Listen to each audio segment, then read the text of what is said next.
A lot of criminals in the Hells Angels. Do I consider myself a criminal? No, I consider myself an outlaw. This guy is asking me permission to go blow these guys up that we're fighting. My first thought was, you don't need my permission. We're fighting with these guys already. George Christie is the most infamous member of the Hells Angels motorcycle gang in the history of the organization. He joined the club in the mid-1970s and served as chapter president for the HA in his hometown of Ventura, California for over 30 years. In a lifetime living as an outlaw, George has survived assassination attempts, gunfights with rival motorcycle gangs, and numerous federal indictments by aggressive U.S. attorneys looking to put him away for life. In this interview, he exposes all, including why he was eventually ousted from the Hells Angels organization and the active contract that was placed on his head in the aftermath. Furthermore, he finally answers the very basic question that I posed to him, one that the public and law enforcement has been baffled by for years, and that is, are the Hells Angels, in fact, a criminal organization? Or are they simply a motorcycle gang with some bad apples within their ranks? You are about to find out. Check out George's YouTube channel at George Gus Christie, his website, georgechristie.com, for all his books, merch, and his Patreon page, and follow him on Instagram at George Christie Jr. We also have an episode with George where we dive into even more detail about his life with the Angels, available at patreon.com/The Connect Show. Ladies and gentlemen, a living legend, the one who made the Hells Angels a worldwide brand, George Christie, right here on The Connect with Johnny Mitchell. The Hells Angels, and I was part of it at that time, had become the people we rebelled against. A lot of those guys wound up becoming informants. They wanted me to flip. I've never went to prison for anything I've ever done. That's when I see the lights behind me start to flash. And I didn't even think, I just hit it. I was driving like my life depended on it. Then I parked the car, hopped out, closed the door, and I started running. And he pulls out a burner, a shank, it's like 6 inches. And then he passes it to me. And he goes, here, that's yours. Don't ever leave the cell block without this. He was the reason I made it out of that place alive. It depends on who you talk to, but the Hells Angels, as much as they are a criminal organization, they're an international brand, right? They're a corporation, literally. Well, you know, that's interesting because in the early 80s, we started paying attention to our name and our logo. We had Limbach and Sutton, who are our attorneys up in San Francisco. In addition to the Hells Angels, they had Pepsi-Cola, Coca-Cola, Levi Stroud, MasterCard.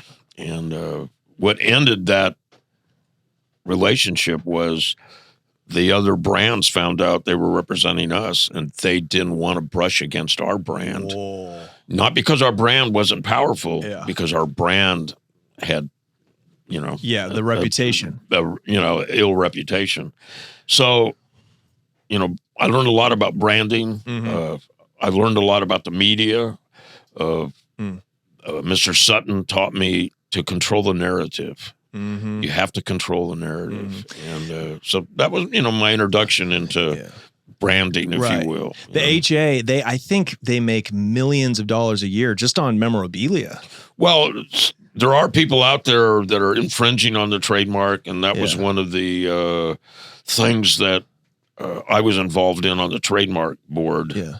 And what we used to do is we used to go in person, and we used to kind of chuckle and call them out-of-court settlements. We would go there and just tell the people, you're infringing on our trademark. And Sonny had used to tell them, if you don't listen to what we're going to say and you don't understand what we're explaining to you, we're going to leave an animal here. And when you finally understand what we're telling you, I'll call him and ask him to come home. Right. Animal was somebody that I had known since elementary school. Him and I went back a long ways, and, you know, that name was well earned. I mean, he was an animal. So you guys would actually go around to different clothing or whoever haberdasheries. It may be. Yeah. Wow. And, you know, we would make inferences, and, you know, we were certainly prepared to back it up, but, you know, a lot of it was a bluff, you know. Yeah, of course. You know, you go there, and I remember one guy we went to, he was selling Hell's Angel pins that they were supposed to be replicas from some sort of World War II pin, which was there was no World War II pin. Somebody had made these things up, sold 1 million of them out in the market, and they were everywhere, saturated.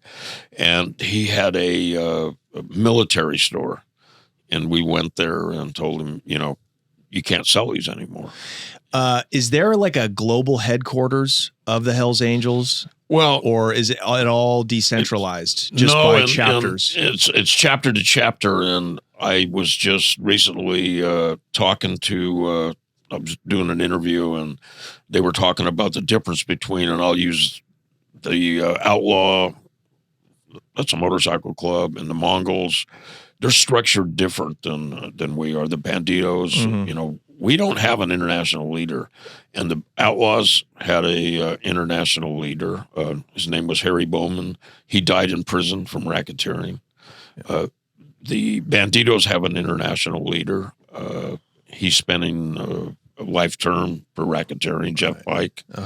The Mongols have had a lot of problems because they have an international leader. The Hells Angels were autonomous. Each chapter is autonomous, but there's a connection, but it's not established. There's no way to prove it.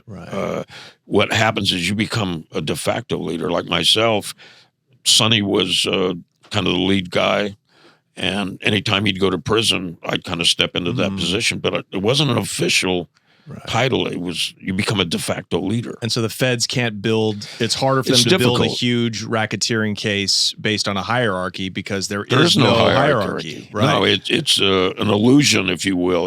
As a de facto leader, how do you present that to a jury? Right. Well, here's Mr. Christie, and he's not really a leader, but he's a de facto leader, and we're going to tell you he's responsible for all these crimes that are going on. I mean, Mueller, who went after Trump, as you probably know, he led the case up in San Francisco, the RICO trial in the late 70s, early 80s. Wow. He failed twice. Wow. And, the second hung jury, he threw his hands up and said, we're not going to go after him again. But what they did was they immediately moved to the East Coast, started another operation there that was called Operation Rough Rider, and they targeted a guy named Sandy Alexander along with anybody else they could drag into it. But they went after them as individuals. It wasn't a racketeering case, and they got a lot of convictions. Do you think the fact that it is a decentralized structure, do you owe that to the persistence of the club as compared to these and the strength of the club? I think that when you say the persistence of the club, I think a lot of things serendipitously happened. I think the Hells Angels were so strong-minded and so strong-willed that each charter, basically said, we're going to do what we want. Like in Ventura, we did what we wanted, and like Oakland did what they wanted. So the club started in California. Started in San Bernardino. Yeah. It was a club called the Pissed Off Bastards from Bloomingdale. And they were actually at Hollister in 1948. That's what I consider the birthplace of the outlaw motorcycle movement. And they had a personality problem within the club. They split, and they became the Hells Angels. Yeah. And then you obviously ran the Ventura chapter. In Ventura, what were some of the other strongholds in California besides Ventura? Richmond, California, San Fernando Valley, San Francisco, San Jose, Oakland, of course. I would say they. And, I'm not trying to disrespect any other Hells Angels, but, they were the leading factors. Yeah. They were the ones that had influence in the meeting. We had monthly meetings, and you go into that meeting, and you would see people aligning with politically with the different chapters. And Sonny and I started having disagreements in the late 70s when he returned from prison. Can you tell us who Sonny is? Sunny Barger, Ralph Sunny Barger, founded the Oakland Hells Angels in 1957, along with a guy named Boots. Initially, Boots was the president there, as I remember it, and Boots left for whatever reason. Sonny took over, and probably within 4 or 5 years, Sonny had become the voice and the face of the Hells Angels. I mean, he was a lot of tenacity on that guy. The Hells Angels San Bernardino, what we referred to as Purdue, was the mother charter, but Sonny just took the power and brought it all up to Oakland. Right. And there's a lot of people that think the Hells Angels started in Oakland, Right. because he was such a strong figurehead. The guy was pretty savvy. And I don't mean this in a disrespectful way. He wasn't real sophisticated, but he was street smart. A lot of personality, charisma, and people like to follow him. And what was his driving ethos, his philosophy? Like, did he drive the club? Did he steer the club towards criminality, or to a more like legitimate, at least by appearance, a more legit let me say bike something. organization? Okay, let me interject something. The Hells Angels are not a criminal organization. The Hells Angels are an organization with criminals in it. There's a lot of criminals in the Hells Angels. I guess you could even say myself as well. I'm a multiple felon. Do I consider myself a criminal? No, I consider myself an outlaw. But, you asked me that question about Sonny, and I mean, I could give you a sarcastic answer that actually has foundation to it. Depends on what day of the week you talk to him. I think he was a very complex guy. I think that, he always took the position that we're just good old boys riding our motorcycles. But, he liked conflict. I tried to bring all the motorcycle clubs together, kind of, heading in one direction, certainly in our own lanes, but all heading in the same direction. And Sonny just wouldn't have it. I mean, I had set up a meeting with the Banditos one time, and he didn't want to attend just because, and his answer to me was, I don't like them, and, you don't like them, you don't like them. But, we had very strong personalities. Each of us did. And he was my senior by 10 years. But what you have to understand, he walked into the outlaw motorcycle world in 57.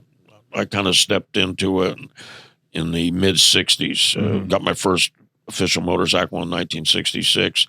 So, he had a foothold and he was ahead of me. And I respected him. How your branch, your outfit that you ran in Ventura, for example, like what percentage of the members were criminals versus people that Probably were just there? 50%.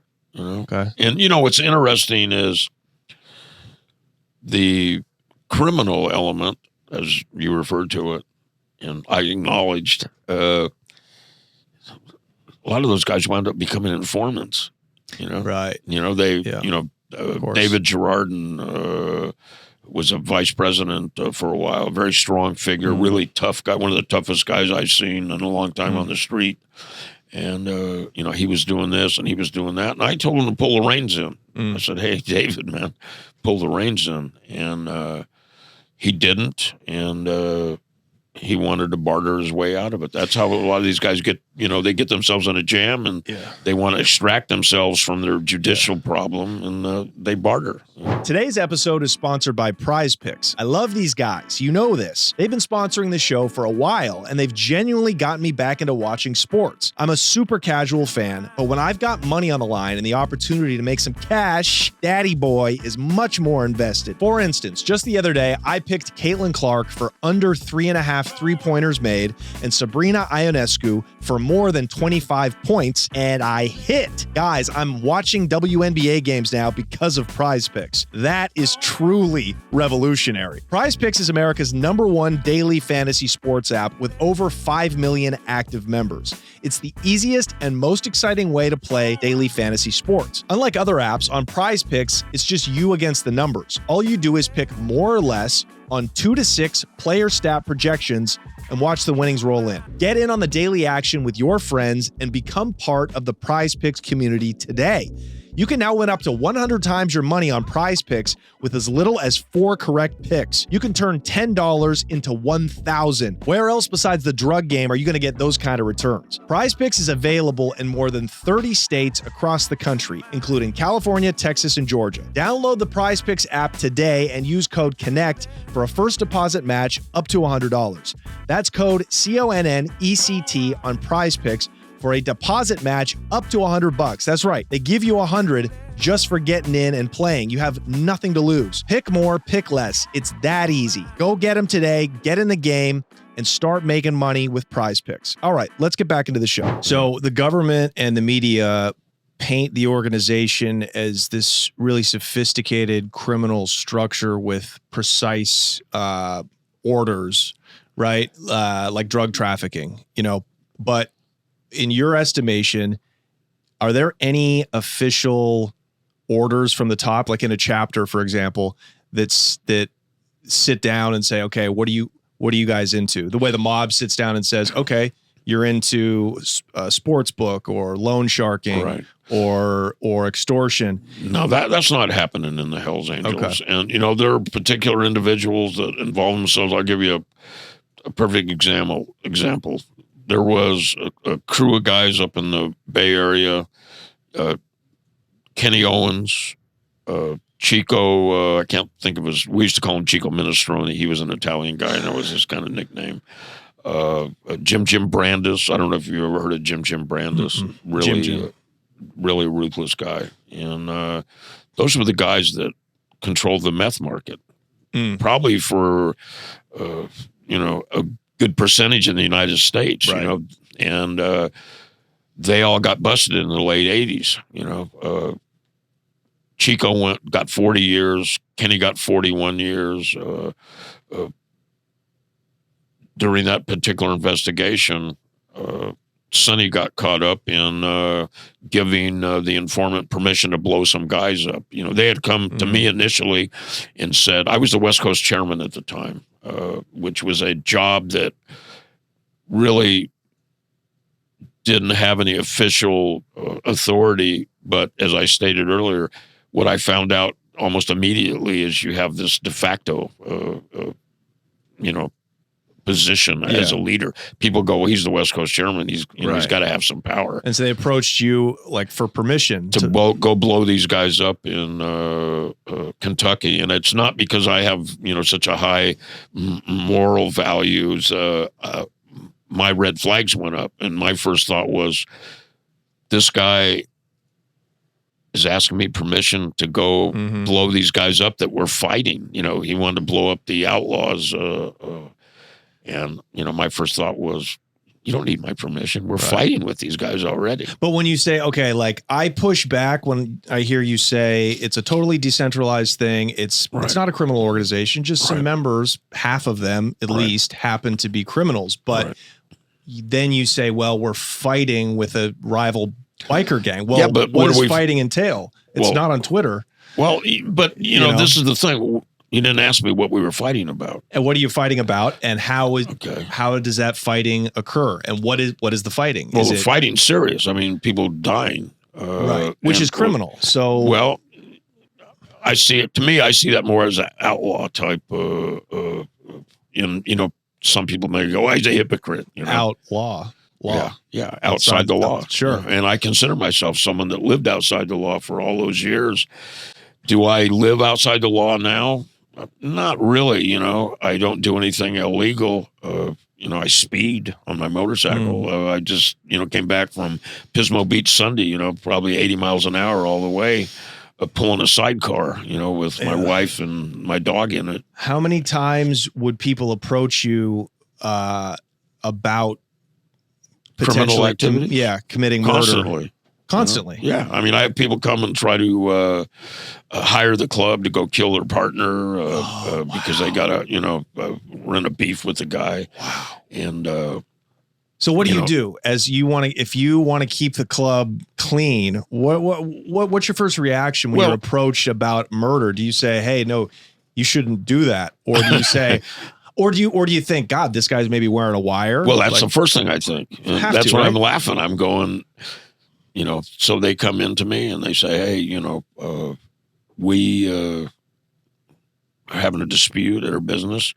I want to get rid of my partner, make it worth your while. And, first thing I tell them is, why the guy out? Because I know they're recording me. At least if they're not, I'm thinking they are. Yeah. And, I lost count of how many times that happened. We had a guy walk into the clubhouse. This is the late 70s. And he must have put $10,000 of $100 bills on the table. And he wanted to hire us. And I'm being honest, I don't remember why he wanted to hire us. But I didn't want that money. And, I've got my vice president there. He's salivating at these $100 bills on this table. And, I pushed everything back to the guy.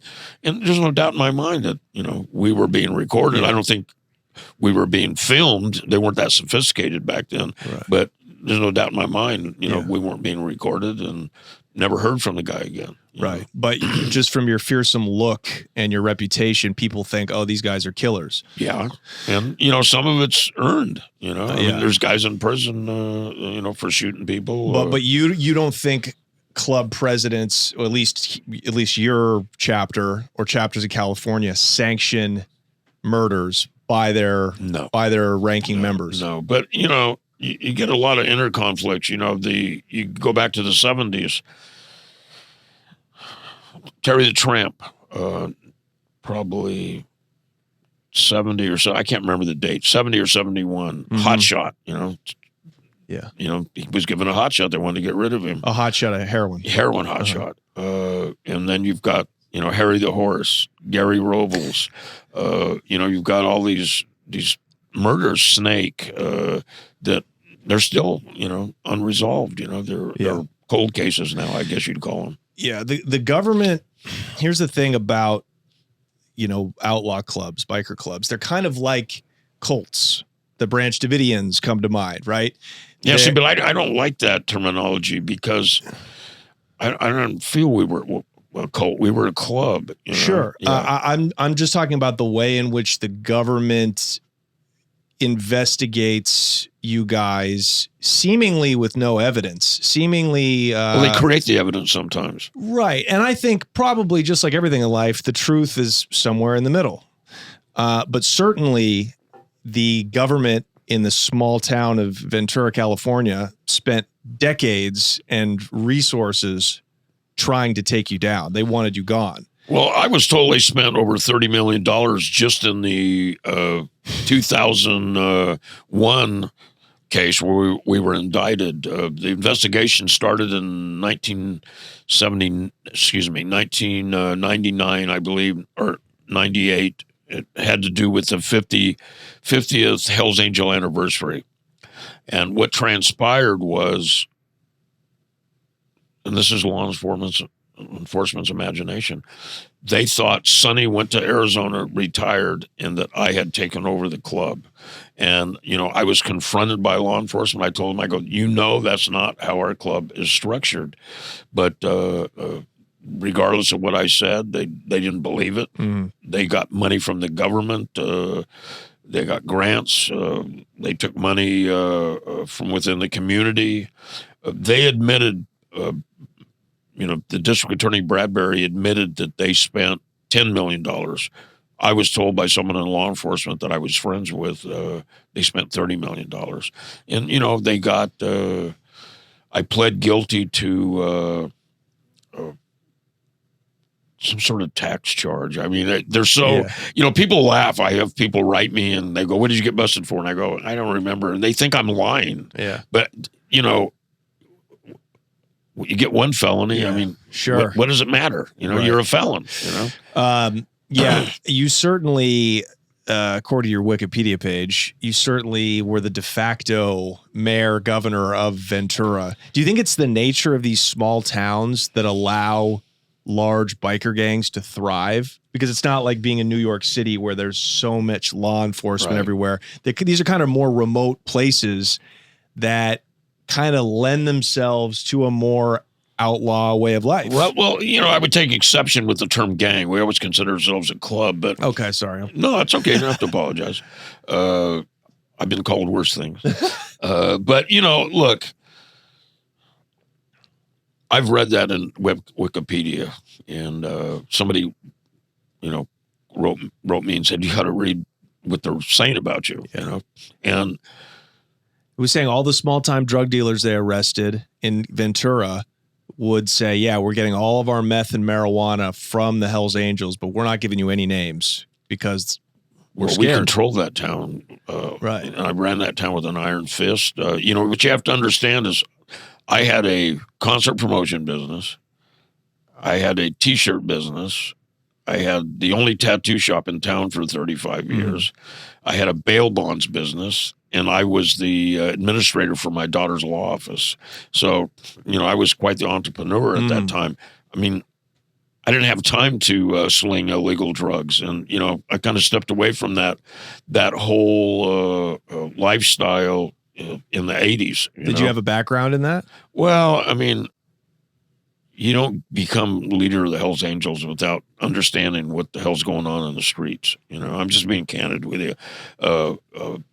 I think also it didn't interest me because easier ways to make money. You get busted one time and you go, time you bail out and all the money you spend on your lawyer and what they take from you and don't give you back. It just didn't seem worth it to me. So there's no incentive for somebody in the club? A lot of people have an incentive, and I'm sure there's still people out there slinging, but it just seems like a different world. But, I'm almost 80 years old now. I have different values. I have different things that drive me. When you're a young man and you're in a strong, powerful leadership position, you have a different philosophy. Like we were talking earlier off camera, I was always known as a peacemaker, but like I told you, to be an effective peacemaker, you have to be willing to go to war. So, did I get my hands dirty? Yeah. So let's talk about going to war. In the 70s, I think it was 77, there were a series of bombings that took place. In Los Angeles. Yeah. Can you tell us about those? Sure, yeah. There was a conflict between Los Angeles Hells Angels, San Diego Hells Angels, and a bike club called the Mongols, which were kind of a fledgling bike club at the time. Yeah. And actually now they're very powerful. Sure. And a real force to be reckoned with. There's always been problems between those Always two. been problems, and I believe there always will be problems. And what you have to understand is, cops think it's over drugs and it's this and it's that. It's not. Like I stated earlier, and we kind of got off subject about the Outlaws, how that war started. And this war kind of started perhaps in the same way. We had a Hells Angel that testified against other Hells Angels in Richmond, California. He came down, went to Long Beach, and became a Mongol. And, the other guys went in the witness protection program. He was hiding in plain sight. Wow. And the Mongols were new to that lifestyle, and perhaps they didn't understand the gravity of what he had done. And I'm sure he lied to everybody, because later Harry Bowman, head of the Outlaws, and I got in a big conversation about it, that this guy Chester was, an informant. He had testified against the Hells Angels. He didn't believe it. This guy convinced him that he hadn't. I had to show him the actual paperwork. Hey, this is what the guy did. But that was the first factor. Then you had a ex-Hells Angels wife living with a Mongol. And then the Mongols, I don't know where they came up with this idea, but they thought, we're going to put on a California rocker. And at that time, the Hells Angels were the only organization in California that had the full California rocker. And that's the patch. The patch on the bottom of the rocker. vest. Yeah. Right, And the Mongols, I believe, is straight. Ours was curved. That's why I refer to it as a rocker. And they put that on there. We had warned them not to do it, but they put that on there. And the last holiday, September, I forget the dates, 1977, Jingles and Redbeard, 2 Mongols from San Diego, got shot off their bikes. And from there, the next provocation was at the double funeral. A bomb went off at the funeral. And a couple of weeks later... Did people get killed in that No, bombing? they were injured, but not killed. A couple of weeks later, a bomb went off at the Frame Up motorcycle shop. And, Mongol died and his 15-year-old cousin standing alongside of him. And then there were, several bombings throughout San Fernando Valley, Los Angeles, car bombings. Nobody else died. But, you had 5 people killed in a matter of just a few weeks. Did you have anything to do with those bombings? Of course not. I actually was against the bombings.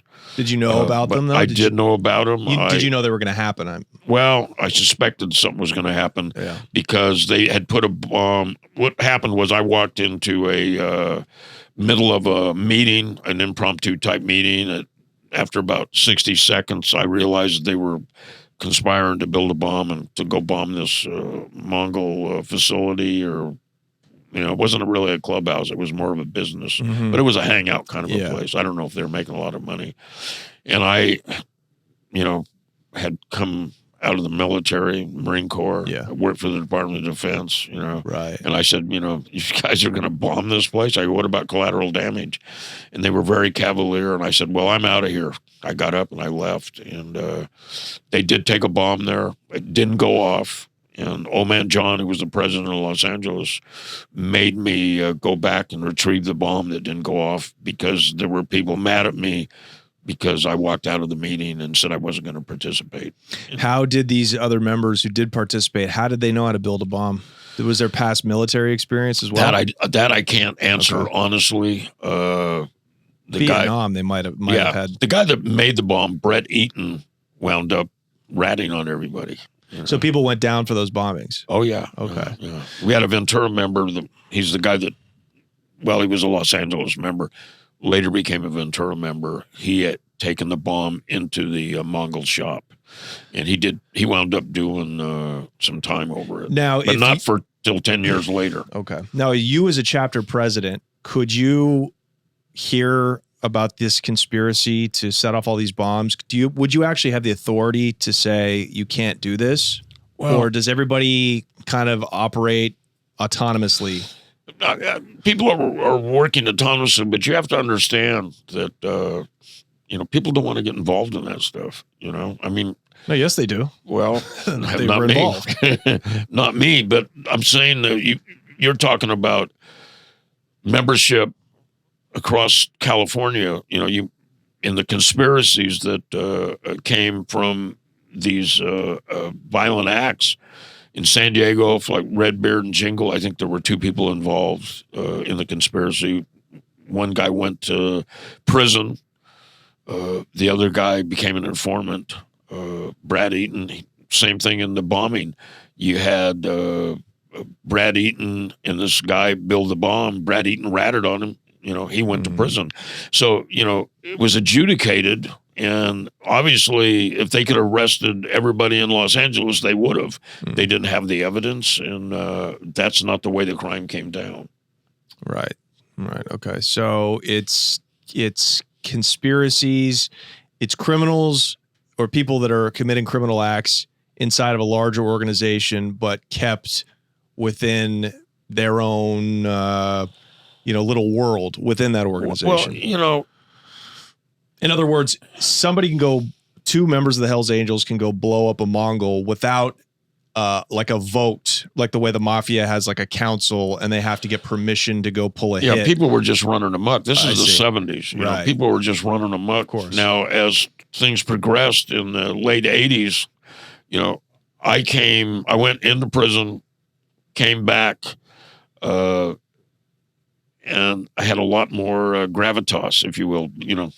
Interesting enough, you know how it is on the street. You go to prison, it gives you give you street cred. Some juice. Yeah, and I came back and I was being very vocal about ending all these wars. We were fighting the Mongols. We were fighting the Outlaws. We were on and off with the banditos. We were fighting the pagans. And ultimately, we'd wind up fighting the Vagos, but that wouldn't be, for 20, 25 years later. So I wanted to end all these conflicts. And how I really started doing it is I used jail as a platform to, petition people. In jail, outlaw bike clubs don't fight. You could be in there with a Mongol who you're fighting with on the street. You could be in there with an outlaw who you're fighting with on the street, a pagan, a bandito, a vago, but you don't fight with them in jail, and you share the yard with them. Yeah. And that was when I came back and proposed to everybody. I go, why are we fighting on the street when we're not fighting in prison? I go, we've got everything we want here on the street. We got, everything you can imagine. What is some of that? Well, motorcycles, brotherhood, women, drugs, money, power, prestige. A lot of people might, laugh and go, oh, who wants to be part of an outlaw motorcycle club? But, it gives you a lot of street cred. Yeah. And it's almost like you put that patch on your back, whatever patch it may be. It's like a carte blanche. You can get away with a lot of stuff, and you have to be very careful as you vet the people that come around the club that they're not going to just, become out of control. Make a mockery of the patch. Well, I was going to ask you that. So, because I couldn't really get it out of Jay Dobbins when I asked him about how he was able to infiltrate the club down in, I think it was Arizona. But when we've got a prospect, right, I hang around, and then a prospect who's trying to get patched in, is there any kind of requirement of a criminal act for them to then get their stripes, get their patch? Again, the way in the mafia, you need to be, you need to show that you're a good earner on the street illegally, and then maybe even go kill somebody to become made. The club's not structured like that. Okay, so what would a member? It's focuses around motorcycles and brotherhood. I mean, that's initially, what it was all about. You know how the club started, correct? No, you guys watched the movie Easy Rider. No, come on. That's a pretty good answer, but no, it's not correct.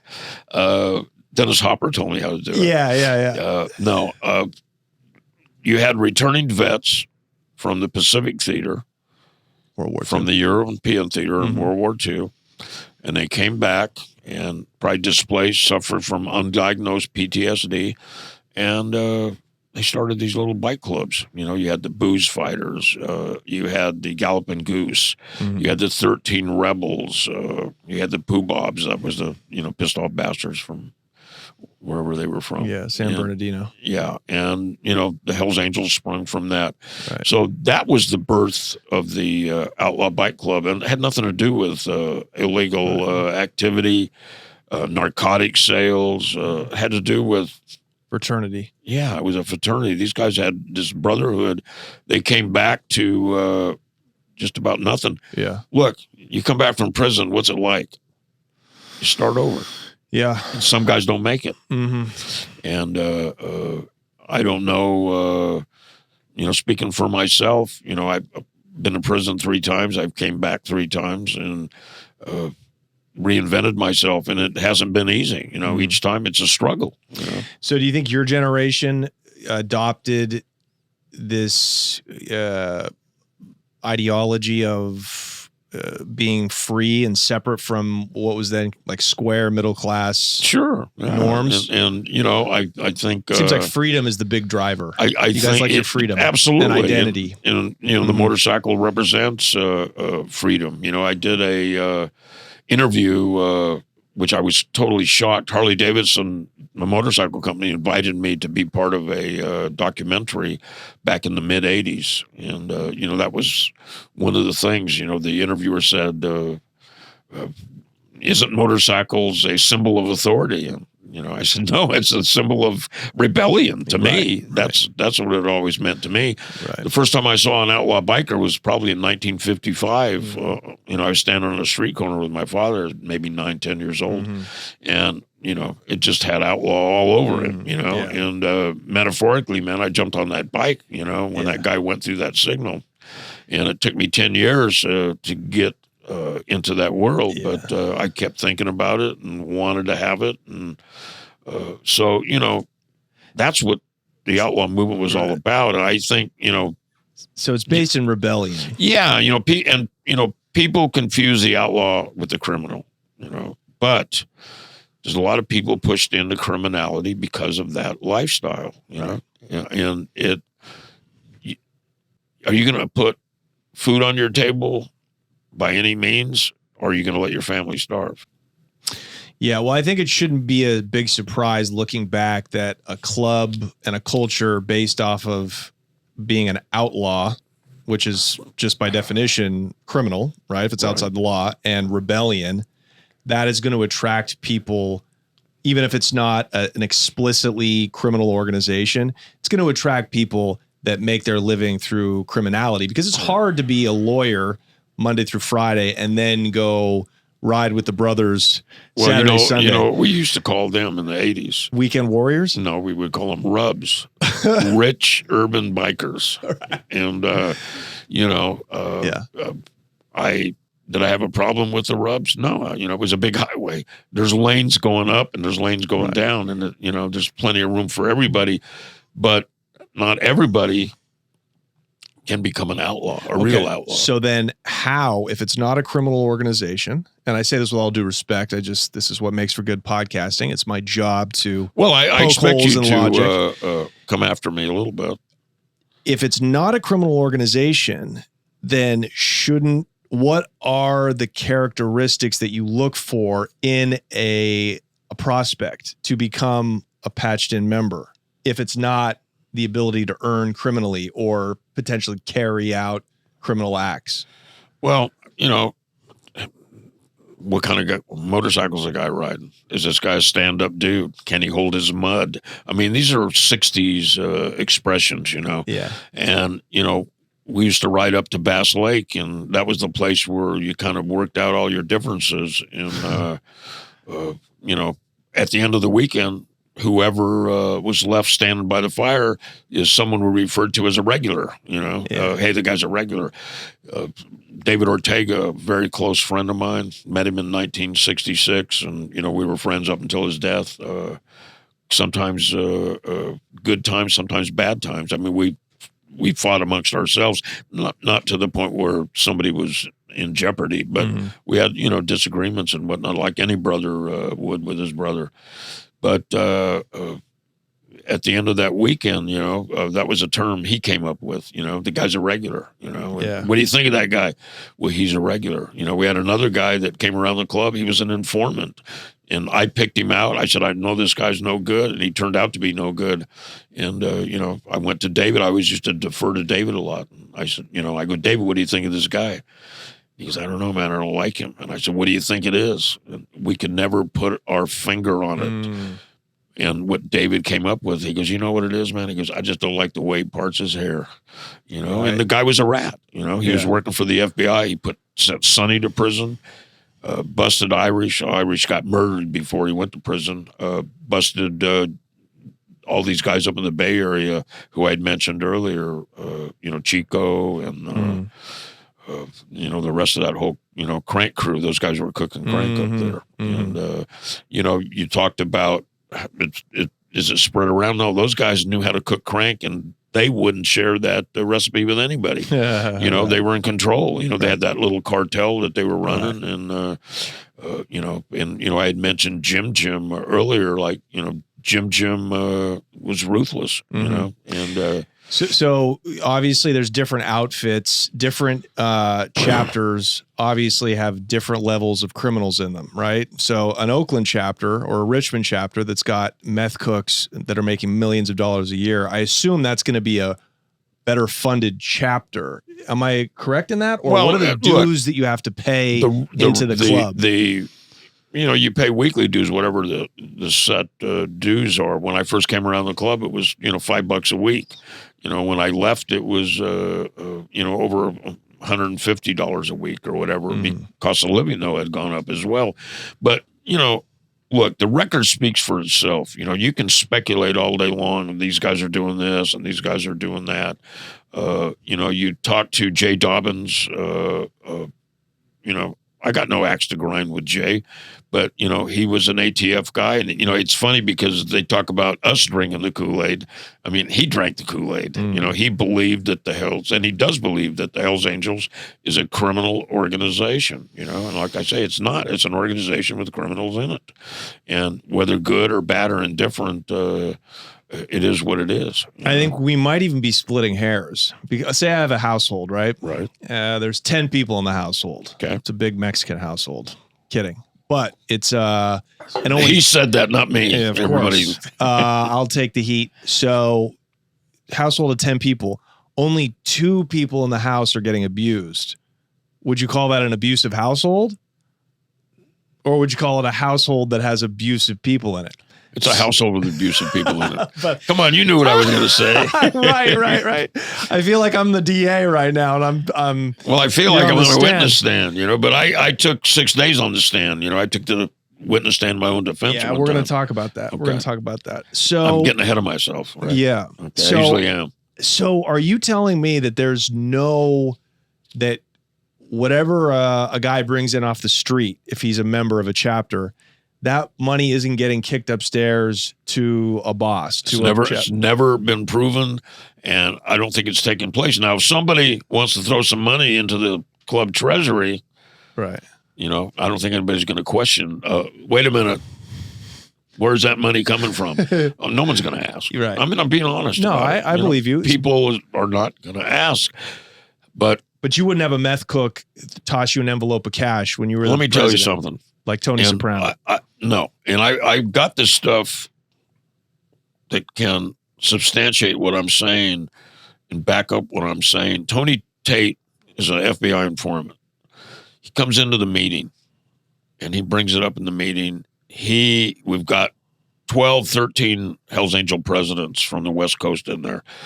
He comes in there and he goes, I want to blow up the Outlaws.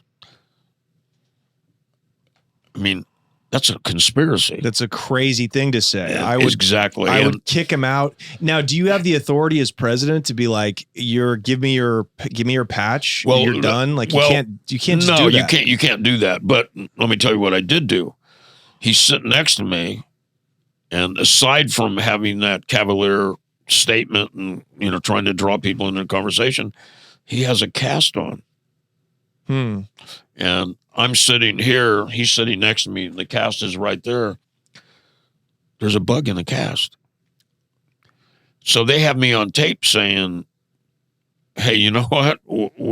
I have no interest in escalating this problem with the, and I'm choosing, and I'll be honest with you, I'm choosing my words very carefully. And I'm thinking this tape's going to wind up in a courtroom someday. Right. And indeed it did, And so I confront him. Basically, I go, you're a lucky guy. And he said, what do you mean? I go, you get in a bike wreck. You don't even have one bit of road rash on you. Brand new cast. I go, you're a lucky guy, man. And, he leaves the meeting. The FBI breaks the cast off. Then they decide to put the bug in a new device that's just kind of laid on the scene, and it's called a beeper. This will give you an idea what time frame this is. So they put the bug in the beeper. He goes over to Sonny's house and has the same conversation with Sonny. The problem is Sonny bites, and they've got Sonny on tape. Tate goes, we're going to blow these guys up. There's going to be a problem. There's going to be a lot of collateral damage because I'm going to make this bomb big. And, Sonny says, the more people hurt, the better. And, so you've got one conversation, 2 outcomes. I see. And so what happened to Sonny? Did he go went down? to prison for 5 years for that conversation. So Sonny, it's fair to say that he was a criminal. If Well, he's I don't sanctioning- think there's any doubt about it. I mean, he would admit that himself, I think, if he was sitting here. Yeah. And he would probably be really offended. I've been on a couple of interviews with him, and he threatened to beat up an interviewer once for making a comment, but the guy was being funny. I would love to get beat up. That would make for great content. It would be. Yeah. I mean, are that an invite? Or? Let me try to whip you up into a frenzy. Look, Okay, so you weren't getting street money kicked upstairs to you by people from your chapter absolutely when you were president. not. Now, were you aware how you said about 50% of people in your chapter when you were running things were street guys? Well, I mean, I'm guessing. Okay. I mean, I don't want to know what they were doing, and So you didn't have knowledge. I didn't want to have knowledge. Why would I want to have knowledge of something like that? Because look, if you know everything that's going on in the town, you're like Ron Perlman in Sons of Anarchy. Like you know everything that's going on. And that's one of the questions I asked the jury in my last criminal federal case. Do you watch Sons of Anarchy? And if you do you think I, as leader of the Hells Angels, have knowledge of everything? And, a good percentage of them said yes. And yes, we do watch Sons of Anarchy. And yes, I think Mr. Christie knows everything that's going on. And so is that's not true? You're saying that's not true? No, it's not true. No, But you knew what the cops the were doing? judge was smart enough to see my daughter, who was my attorney. We were setting up a mistrial in case I was found guilty. And the judge was so astute, Judge Wu, I think, or maybe I'm giving him too much credit, but all joking aside, I think he was really smart. He wound up making the U.S. attorney and the defense team plead out. He just goes, this is a incredibly convoluted case. But anyways, I got off track, but I wanted to jump on that statement okay about Ron Perlman. Can I be compared with it's pretty fascinating, like to think about a place in America where law and order rules supposedly, but in a little town like Ventura, California, this idyllic little beach town. And do you believe that that show is patterned after Ventura? I believe there's elements of the biker culture in California that it's patterned after. There's elements of it with some hyperbole, a lot of hyperbole, of course. Yeah. But you knew when the DA had a hard on for you. He made it well known. You knew when the sheriff. Do you know why he had a hard on for me? No. I assume just because I was voted the #1 mover and shaker in Ventura, and he was #2, and that's honest to God truth. Right. My picture was on the front of the Ventura magazine, and he was inside second place, right? And he was really, really pissed off about it, right? Yeah, and I think that's because you bring up a good point, because he's just human, right? And that's where he went wrong. He made the investigation, and he came after me. He made it personal, and that's when it always goes off the rails. You can't do that stuff and make it personal. You've got to investigate it, follow the evidence, and then make your indictments. You can't do it on somebody's personality. Well, George is a smart ass, so I'm going to get him indicted. I mean, he hit me with 59 counts, and they finally, after a year, they offered me a deal, time served. But I spent a year in solitary confinement, but they offered me time served, and it was a tax charge, and I think conspiracy to steal Vicodin off Air Force Base. Yeah, they found a ton of Vicodin in a raid. lot of Vicodin. Yeah, a million. So were you got 1 million Vicodin pills? Yeah. So were you guys selling these Vicodin? Well, some of the guys were. I wasn't. They never proved anything, and I didn't. Well, they didn't prove anything, but I'm asking and I didn't. you now. Well, some of the guys got found guilty of it, pled out to it. But so somebody had stolen an Air Force airman who was friends with some of the Ventura members, including my son. I mean, they found 30,000 Vicodin at my son's house. It was actually his mother's house, but they stole $1 million Vicodin off the Air Force base. Wow. And then there's a lot of Vicodin. And then the whole town was and on I know Vicodin. they were selling them. The people that were selling them and were complicit in it, they were selling them for $5 a pill. So 1 million pills at $5. What's that? 50 million? 5 million? 5 million, right? There we go. Thanks. Yeah. We had to look over at our mathematician over there. Yeah. Your beautiful wife. I know she's on that money, Yeah, right. She's like the 5 million we could have had, George. Yeah. So if you would have grown some balls and participated. Right. So what was there was no temptation there? Well, there's always temptation. Of course there's temptation. But, you've got these guys. I'm having a hard time with this. What's the matter? Tell me. I don't know, because what do you want to know? You want me to confess right now? Yeah. Yeah, well, that ain't going to happen.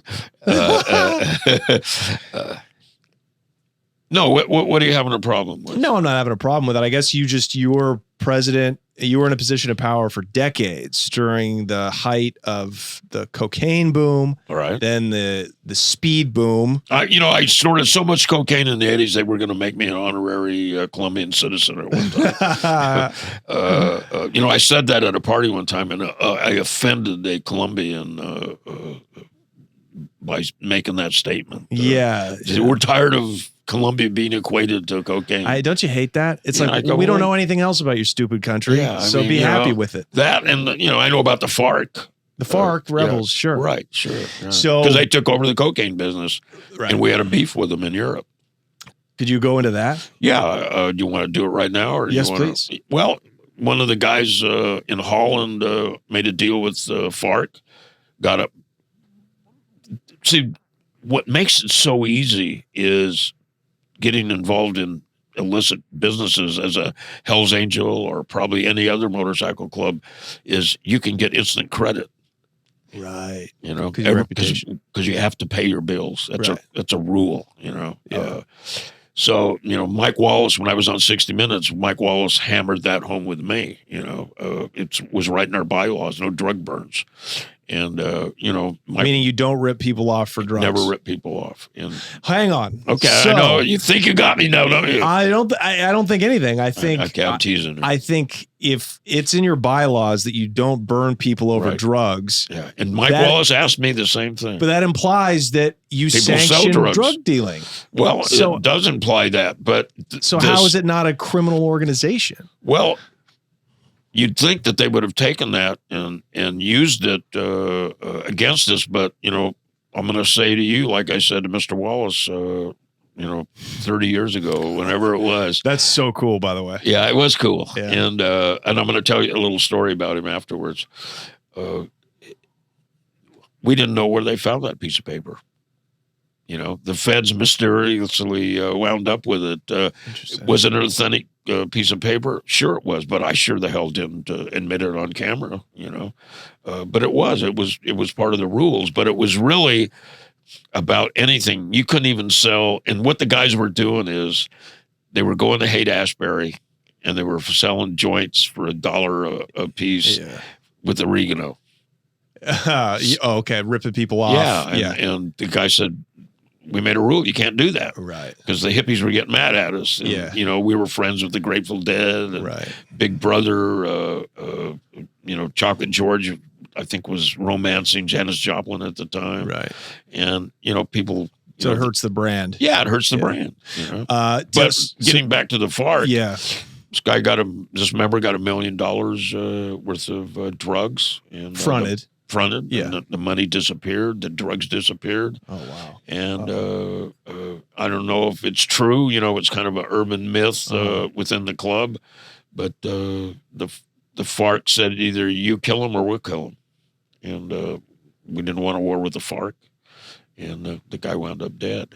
Wow. If in fact, is that true? Like I said, it's kind of part of the myth and the legend of the Hells Angels. There was a really strong leader in the club prior to that incident happening. And I think if he would have remained as leader of the club, that never would have happened. But he got pushed out, Right. And sometimes it's better to let the people, maybe that you don't like their personalities, but if they have a strong hand on the membership, sometimes it's better to let them keep control of the club. Yeah. Because they can do things that law enforcement can't.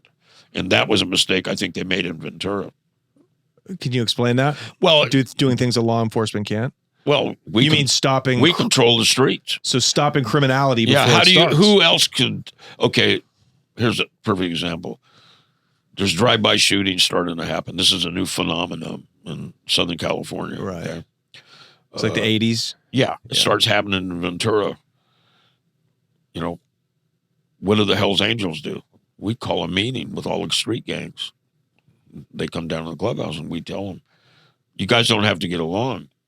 But if you guys start shooting and continue to shoot each other, there had been 2 drive-by shootings, nobody got hit. He said, we're going to intercede and we're going to make sure there's no drive-by shootings in Ventura County. Well, could the police do that? No. I mean, they couldn't do that, but the Hells Angels did it. And there was a lot of people in law enforcement that embraced it.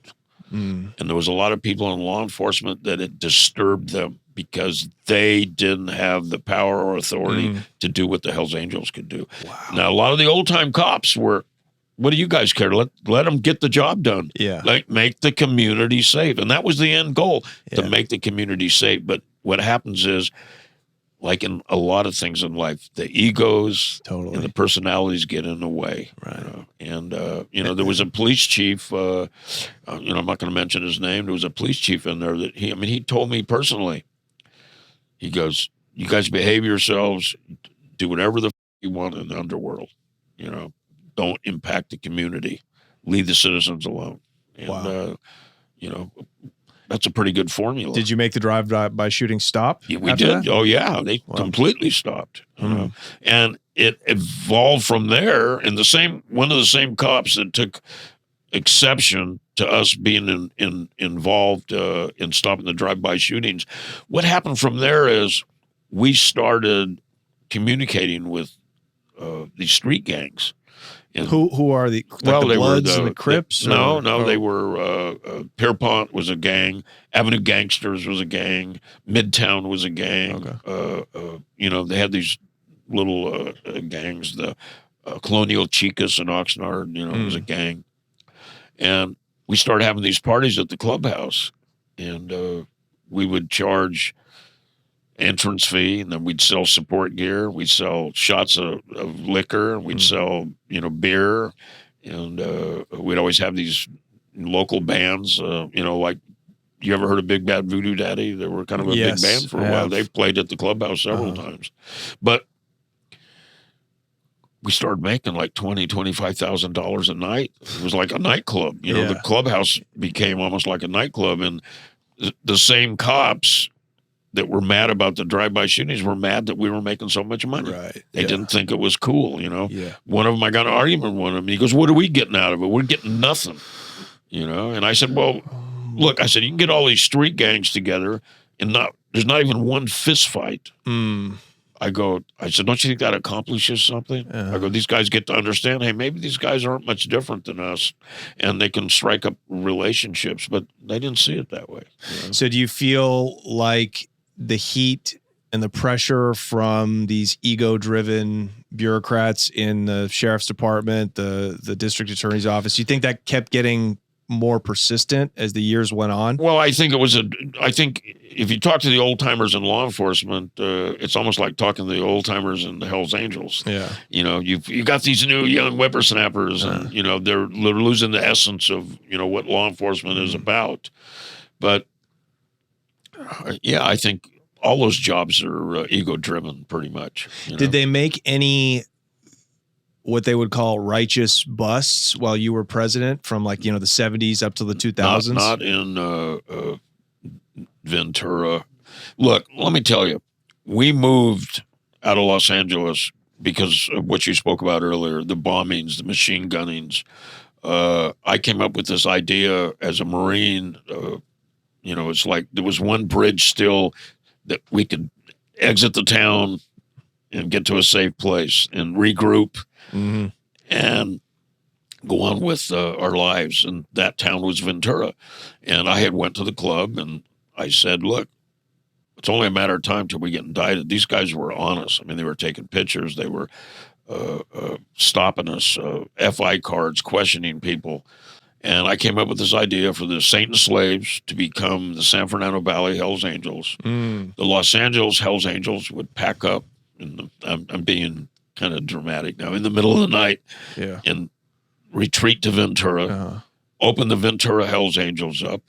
The investigation would shift to the Saint and Slaves, who were now Hells Angels, who had nothing to do with the war with the Mongols until that point. So they were investigating the wrong guys. Right. And we were all up in Ventura drinking pina coladas, living it up. Yeah. And they're investigating the Saint and Slaves, who are now Hells Angels. Right. Well, they don't know the difference between the Hells Angels, Saint and Slaves. And, law enforcement didn't interact with each other. They hoarded the information. Are you able to make those decisions unilaterally? Well, I had to get permission, but From who? Well, from the body of Hell's Angel presidents at the time. I went to a meeting in 1978, but I also... Is that how it works? Yeah. If you want to open a chapter in a new town, you have to get permission. But I from pretty much higher-ups. did it. Okay. I kind of did things that I felt were right and I believed in, and I was ready to fight for them. But we're up in Ventura now. The investigation stalls, and nothing happens for a decade later, till Brett Eaton, who was one of the people in the car that killed Jingles and Redbeard, the Mongols. Remember the funeral? There was an explosion. Right. And the Bretts, they made the bomb for the frame up. Him and that guy carried it in. Brett Eaton's in New York now, hiding because there's so much heat in Southern California. He gets busted for drugs, and he tells them, how would you guys like to solve some murders in Southern California? Right. They jump right on it, and that's how they caught up to the people that had perpetrated those crimes. And did you try to dissuade members from selling drugs because of that reason? I didn't get involved. I figured they could do what they want, but this is what I would do. I would approach them, and I'd say, look, if I know what you're doing, the police know what you're doing, because the police do this every day for a living, and they know what's going on. You may fool yourself and think you're smarter than them and you're better than them and you're slicker than them, but maybe you are, but only for a short envelope of time, because they'll figure out what you're doing. Yeah. And that would be my speech. And if they wanted to continue to sell narcotics, that was their business. I didn't want to get involved because I didn't want to get busted. But you knew just from the Sure, I could figure it out. Decentralized nature of, you knew that if you weren't involved, even if they raided the clubhouse and arrested these guys, if you don't know anything, they can't get you. You can't get me. But look, you got a guy that's not working. He's up for 4 or 5 days straight, and then he sleeps 3 or 4 days. He's riding a new motorcycle. He just got a brand new car. He's living down at Pierpont Beach in an expensive apartment. I mean, when I say expensive, back then, an apartment down at the beach is probably $1,200, which was, a lot of money, But it's pretty easy to figure out what they're doing. I mean, I don't want to say to them, I don't want to have knowledge of them. I don't want to get in a conversation, well, how much are you selling, or I don't want it to appear that I have any interest in it. Right. Okay. So, yeah. But it's pretty easy to figure out. And if I can figure it out, cops are right behind me, or maybe they're ahead of me. But they haven't been able, you're right, though, they have not been able to make federal cases the way that they make RICO cases on the mob, even when the underlings do dirt and they get the Godfather and they tie that in together. They haven't been able to really do that. No, they haven't, and they probably never will. But, sometimes some of the guys do cavalier stuff, and I'll talk about that in a minute. But what I wanted to say was, when all the bombs are going off in Southern California, who do I get a call from? Sam Serentino. This is after I became vice president of the Hells Angels down there. You know who Sam Serentino was? He was the underboss of the LA mob. Wow. And he said, really, George? At a funeral? Yeah. Yeah, they were really upset not because they had a high moral value, I don't think. I don't believe for 1 minute Sam Serentino gave his that we were blowing those guys up at a funeral, but he thought it was interfering in the cash flow with business. with Yeah. those guys. Yeah. And they did not like it. Brings the heat. It does bring the heat. And that was what he said to me. Really, George, at a funeral? And later, this was in the late 70s. Later, I'm in prison with him in 1986 at Terminal Island. And, you know, we carry the conversation on there. Yeah. And he's there. Carlos Marcello, you know, are you familiar with him? No. He ran New Orleans, man. You ought to check him out. Carlos Marcello. He wasn't the guy that had something to do with the Kennedy assassination. Was that him? Yeah. That was Joe Pesci's character in JFK? No, Joe Pesci played... he was the gay guy, the flamboyant. Yeah, I can't think of his name. No, Carlos Marcello was the crime boss in New Orleans. And I mean, he ruled that town with an iron fist. But Sam Sarantino, Carlos Marcello, and 2 or 3 other mob upper echelon guys got caught bribing a judge. And they all went to jail. Yeah. And that's where they got Marcellus talking about killing Kennedy. And, but you know the family feud, right, between the Kennedys and the Marcellus. You know, Bobby Kennedy deported him. Yes, and then he snuck back in the country, and it started a real rift between them. So when you're sitting in prison at Terminal Island... That's where I met all the mob guys that I know, that I have relationships with. Did you feel like you were a criminal? Do you consider yourself a criminal?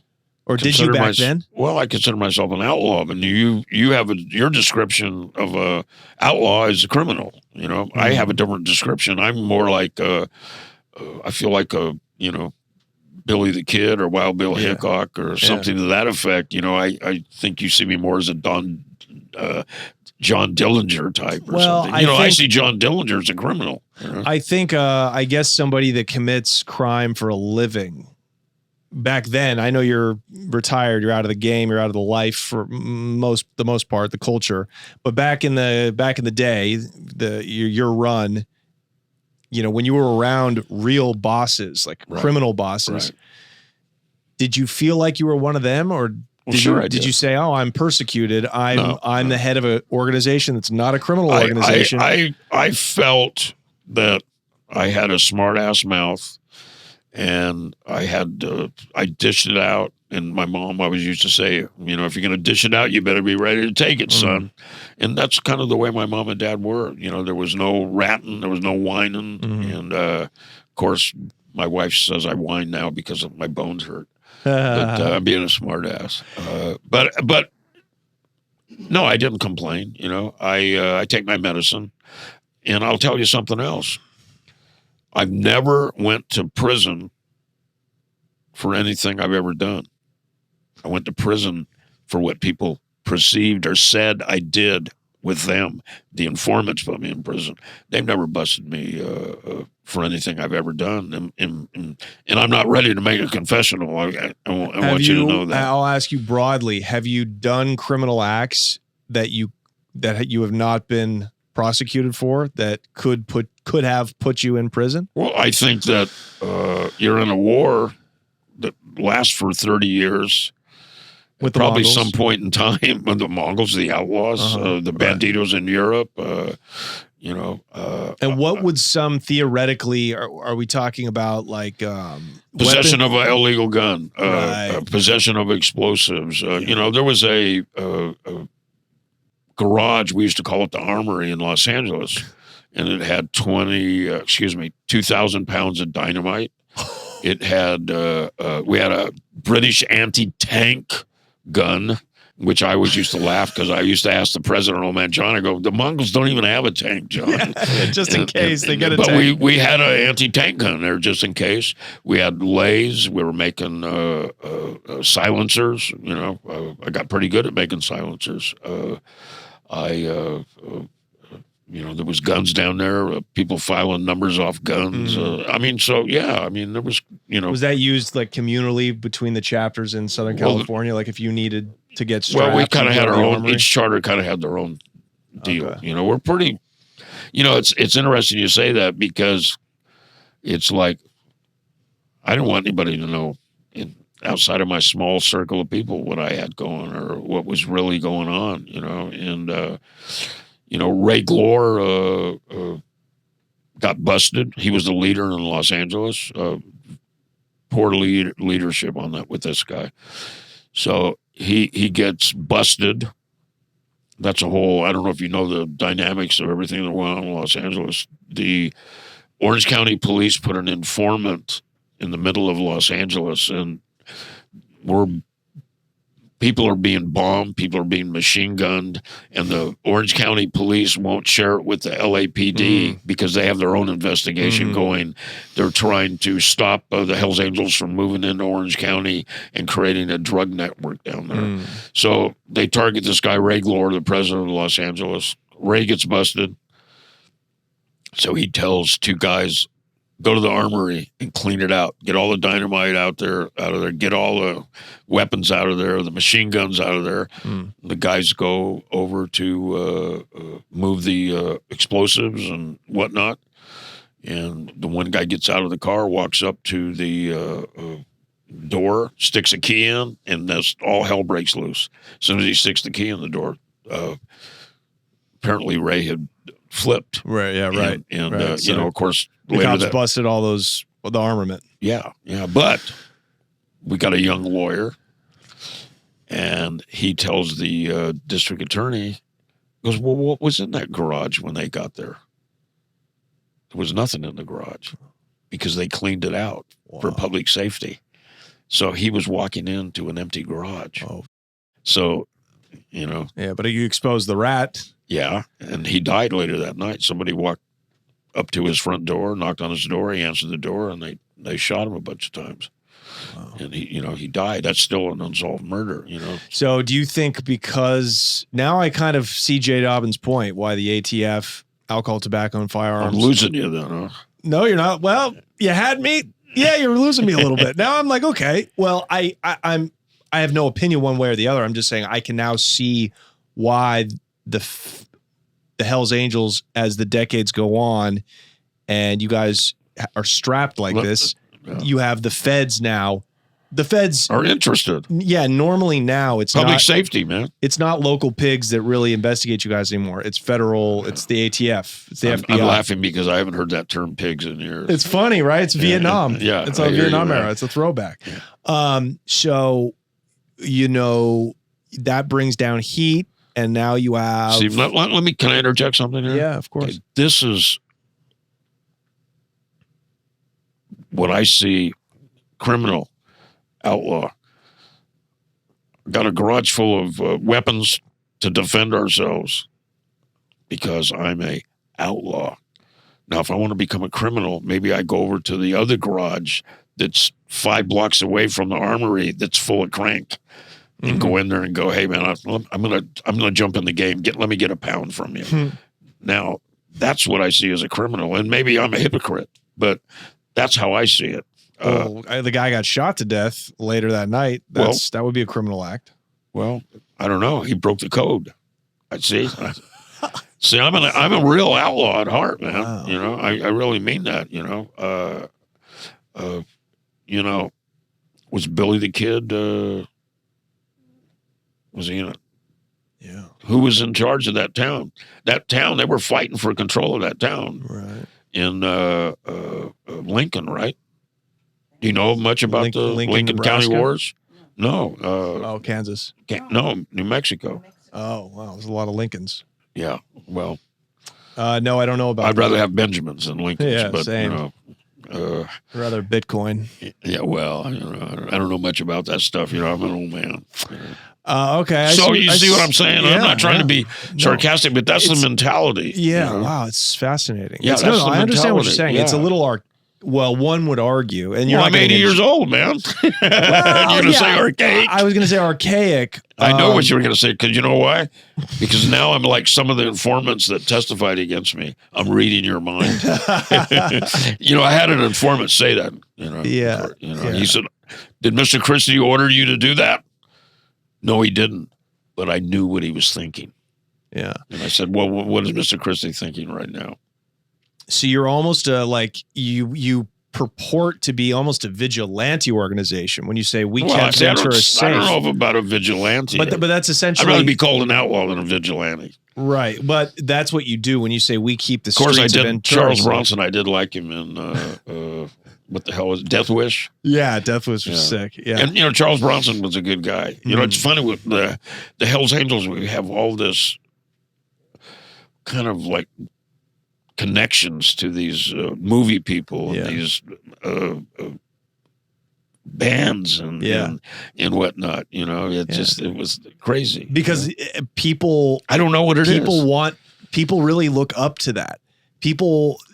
This is why this show is so popular. Is because most ordinary people, law-abiding citizens, are fascinated by the outlaw, the person that has the gall to stand apart from society and society's law. Right. But you would say, well, in a democratic society, the law has to apply to everybody equally, and the monopoly on violence has to be monopolized by the government, because then you have people getting shot in the head because they were decided to show the government where a bunch of illegal weapons are that we're going to go blow people up illegally. Right. And you can't have that. So that would be the argument. Yeah, I understand the argument. I'm certainly aware of the argument. Yeah. And do you think the Hells Angels now are trying to clean up the brand or move the brand towards a much more legitimate image? I think they're doing what they want. I don't think they care. I think there's a whole new group of individuals in the club. I think the club's changed direction. I'll be careful. I won't say lost direction. I'll just say they've changed direction. Maybe I'm not relating to them anymore. It was very profound when I made up my mind to leave the club. But you're supposed to be allowed to leave the club. They don't like it. Right. Well, that's what in the charter or the rules. Right. You're supposed to be allowed to leave whenever you want, and you keep your patch. You do not. Oh, you got to give your patch. You got to back. give all your indicia back. But let me tell you something. Like, I went to the club and told them I was quitting. And what year was this? This was 2011. And I said, and people said, why? And I suffered later for what I had to say that night. I left on good terms. I was in good standing. I was basically like retired. Yeah. They don't have an official retirement, but people go, I retired. Yeah. And people said, why are you leaving? And I said, because we're fighting. And I named all the clubs we were fighting. And I included law enforcement in that. I said, we're fighting wars on 5 fronts. And I said, but aside from that, I go, we have become the people we rebelled against. And I go, I don't want to be part of that. What does that mean? Who rebelling against? We rebelled against we had become the people we rebelled against. But who were you? So who are those people? Well, I think the Man and the Hells Angels were very similar at that point in time for me. So, but you felt like you were rebelling against the system? We rebelled against society. Right. Okay. We didn't have any rules. I mean, we had a morality. We did what was morally correct for that outlaw, unwritten rule standards. I know a lot of people I've gotten discussions with people, and they think that's a ludicrous statement. No, they being the Hells Angels, and I was part of it at that time, had become the people we rebelled against. I wanted to be an outlaw. I wanted to be free. Oh, wow. I wanted to walk away, and I did. So you felt like there were too many rules. Yeah, it was just it was too restricting. I know what morality is. I know what's right, and I know what's wrong. I don't need all these rules to tell me. Well, what were some of those rules? Those new rules that were restricting you, or restrictive? You just couldn't do this. You couldn't do that. You had to ask permission for this. I don't ask permission for anything. Can you I'm an get a outlaw. little more specific? Well, I don't know. What's that? Yeah, this is very profound. We had a guy get kicked out of the club. Good brother. He got kicked out of the club. He wasn't part of Sonny's camp. He got kind of pushed out. He made a mistake, and I'm not going to get into who it was. So I come to the meeting, and I got in an argument with another officer because I wouldn't defriend him on Facebook. Oh my God. That's the gayest thing I've ever heard. I thought you guys were supposed to be bikers. Okay, there you go. Supposed to be cranked up.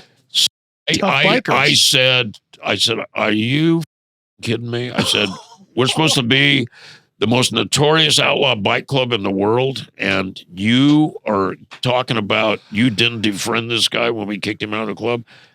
And I mean, there were people that said, well, you got to defriend him, man. Or you're going to be in jeopardy. And, you know, that was kind of the beginning of the end for me. I just thought, man, you know, social media is that powerful. They're even dictating the Hells Angels. You know, I don't want this getting back to what's his name. I think he's got a big enough ego as it is. The Facebook guy. Mark Zuckerberg. Yeah, I don't want Zuckerberg knowing. By the way, that's such a boomer thing. Yeah. You guys are still using Facebook, and there's gossip on Facebook. It's so funny. It's like my parents. Yeah, it's crazy. You know. Wow. So I mean, that was one of the things. I mean, you know, it's a number of things, and you know, I'm hearing that it didn't feel very rock and roll anymore. Well, no, it wasn't rock and roll anymore. Yeah. I understand that. Yeah. Yeah. I mean, you know, I'm a guy that used to jump on his bike, and you know, I ride to Oakland to party and jump on my bike and come home. I certainly, you know, better living through chemistry, if you will, to get there and back. You know, yeah, whatever it may be. I never liked crank. I like coke. I you know, snorted a lot of blow during the 80s. Right. Never sold it though. Well, I think a couple of times I like, you know, I give somebody a gram and they, you know, they give me $100 or something. But it wasn't organized. You weren't. No. But I see your point overall though. It was time to move on, and now you've kind of been like, I don't pay attention to the gossip. Well, I'm supposed to be.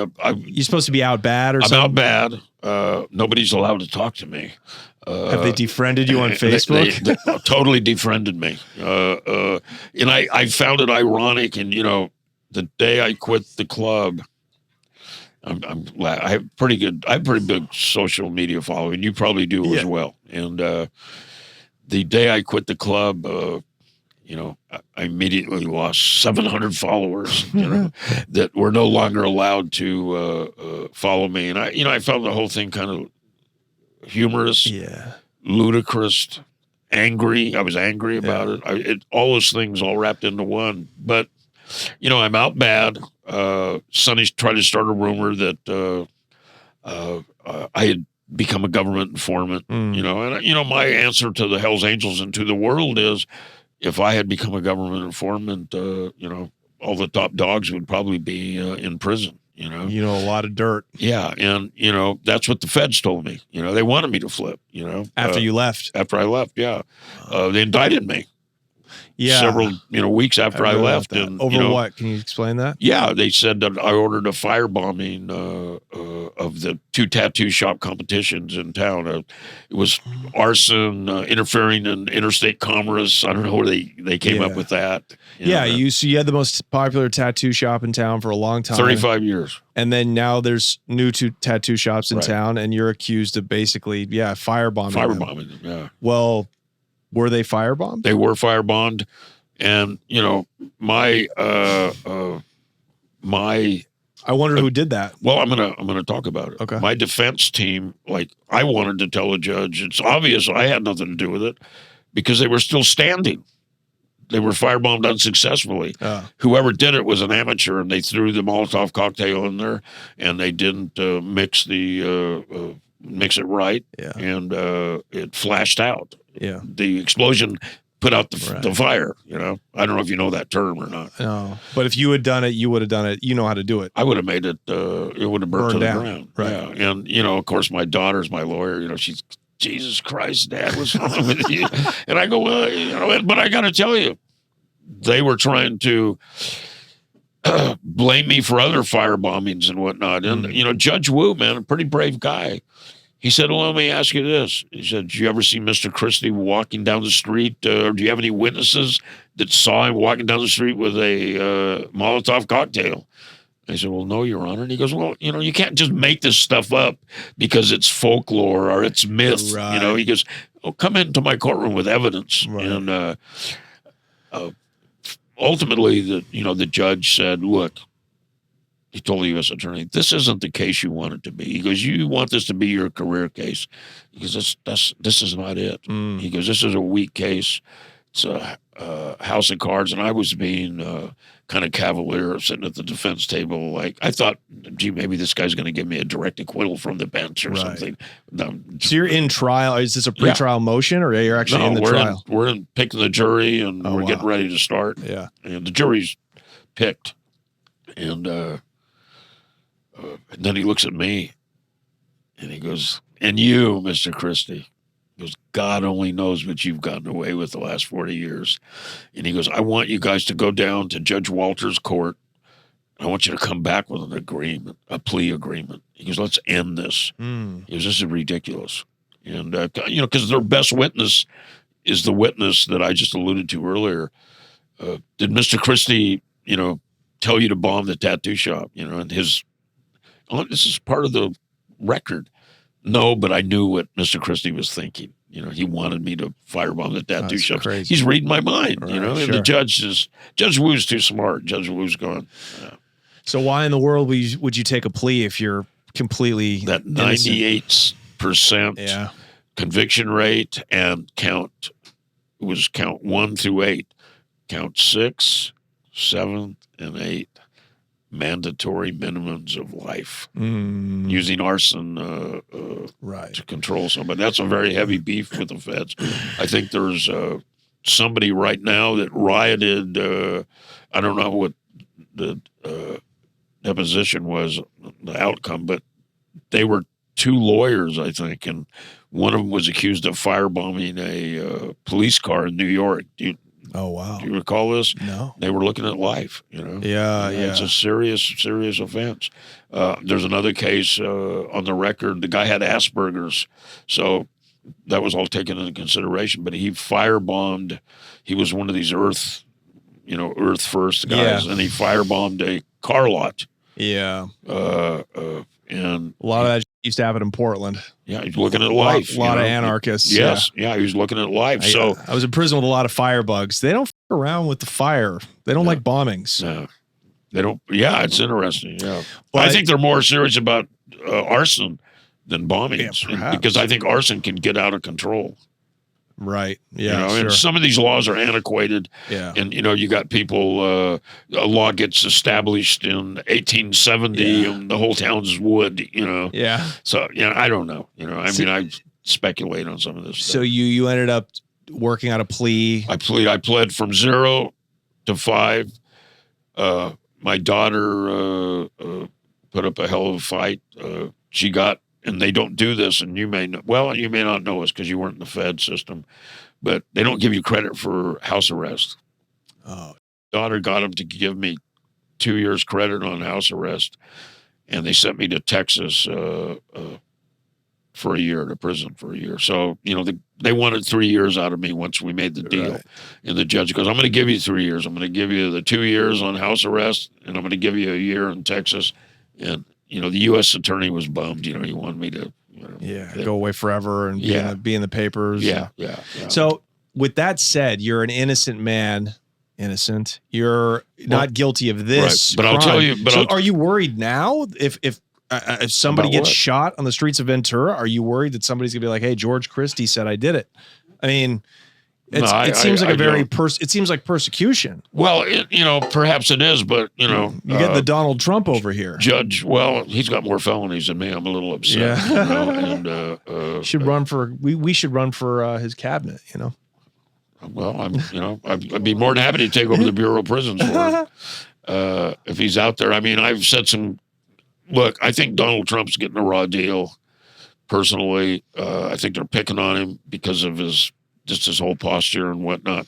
But I think he's not doing much more than a lot of other politicians are doing. No, of course not. But that's my point is like if you can just be sent to prison based off of your reputation, which it sounds like this is what happened. Are you not worried about being in Ventura still? No. And having this happen to you again? I'm a brave man. All right. So But what's interesting is, you know what an allocution is? Mm-mm. Well, in the federal system, they like you to get up there and admit your crime. Right. It's like a proffering. Confess your Something. crime kind of. And, I wrote I said, Your Honor, the man law enforcement is pursuing no longer exists. He's vanished like the outlaw of old. I went into all this, and at the end I said, I'm not guilty of this crime, but I said, I will accept responsibility for this crime because I was the leader. And I said, I'm guilty of poor leadership. Wow. And he accepted it. He goes, okay. And what's interesting, the U.S. attorney told my daughter, he goes, Jesus Christ, he goes, you kicked my ass with that statement. They thought my daughter had written the statement. I wrote the statement. And my daughter said, no, my dad kicked your ass because he wrote that statement. But, basically what I did is I accepted responsibility for poor leadership. And I never ordered, though. And Judge Wu, I think, agreed with me. They had me saying, stay away from those tattoo shops. I was telling my guys in meetings, stay away from the tattoo shops. Don't buy this, bomb those tattoo shops. You were saying don't bomb the tattoo shops. Yes, I said we have to learn to live with these guys. The tattoo business has now changed. Interesting. People were afraid to come to town and open the tattoo shop, and all of a sudden, how popular tattooing got. Of course. Yeah, it was just out of control, and Ventura's growing. There's more money that's coming into it now, more yuppies and things like that. And so the interesting thing, I knew I would survive. And I sold the tattoo shop in 2013, and the tattoo shops, it's now 2024. The tattoo shops still thriving. The other shops are out of business. Right. Yeah. They went out of business. Yeah. The market decides. The market decides. So, So it was you. So basically, your underlings or the people in your chapter, they took it upon themselves. They took exception with the shops coming to town, because they felt that, just on our reputation alone, that they shouldn't have come there out of respect. So did they actually get the person? Yes, they did. Okay, so how much time did he end up doing? Nothing. Because he ratted. He ratted on me. Of course. If they're mad about Facebook, they're not going to take a charge. Yeah. God. Well, okay. So I understand that. So it just seems like, just like society, the Hells Angels have just gotten soft. Well, that's your words. I'm not going to say that because I stand on that. I still see them around town from time to time, and I'm not challenging anybody. But some people would say I got soft, but I don't see myself that way. I'm just as much as an outlaw today as I was in 1966 when I bought my first motorcycle. I have a romantic vision in my head. I put that stuff on paper now. I've got 3 books out, writing another book, writing a book, a very intense book about my relationship with Sunny Barger, and I think there's a lot of people waiting for it. Can you go into that? Tease that book a little bit. What is that about? Because we didn't really get to your relationship with Sonny. Well, and how that rift occurred. Sonny, it was a love-hate relationship. And Sonny comes back from prison. He immediately, he does his time in Folsom. He comes back. He immediately gets RICO'd by the government. And in the middle of all that, or just prior to it, he gets in a knockdown, drag-out power play with a guy, Sergei Walton. And him and Sergei are fighting for control. Sergei wants to be the new president in Oakland. He was a very strong guy, real stone gangster guy. Talk about a gangster. I mean, he was a gangster. He used to carry a MAC-10 inside his vest and whatnot. In the midst of all this, Sonny's fighting Sergei, ultimately wins, takes power over again, beats 2 RICO trials, and ultimately, what happens is he gets diagnosed with throat cancer, and they don't think he's going to make it. Has his voice box cut out. So he turns his power over to Irish O'Farrell, who is now an Oakland member. He was a former Los Angeles member with me, but he's an Oakland member now. He turns it over to him, and he concedes that I'm kind of the new voice of the Southern California Hells Angels. And he relinquishes his power to us. And after a couple of years, something happens. He realizes he's not going to die. Oh. And, you know, anybody that's ever relinquished their power, it's very difficult to get it back. Right. And so that started a conflict between him and I. And I'm getting into things that I've never, you know, my first book, Exile on Front Street, was a very linear story about, you know, my time, but I didn't get into the complex issues and the day-to-day workings of myself as a leader and other leaders, and that's what this book's about. Okay. Sonny wants to take his power back, and it's a power struggle.